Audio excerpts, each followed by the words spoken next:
Evet, görüyor musun? Gayet sık böyle. Hayal maşgala.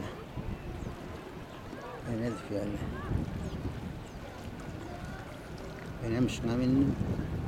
Yani yukarıda aylanıp bir şey oldu. Yine iyi gün. Kore'nin TV kaçı yukarıdan gidiyor.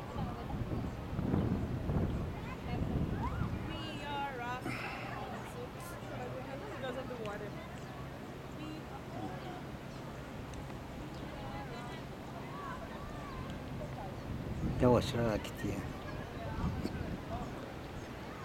Çığlık taşına alayım desem şimdi yani.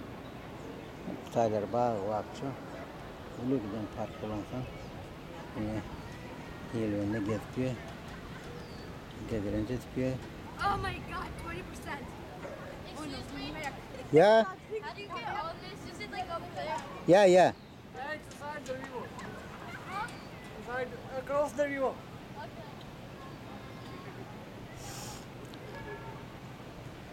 Yani Polya çağı hevada çıktı.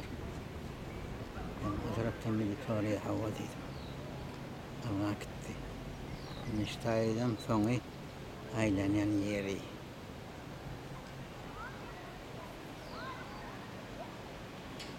İlun.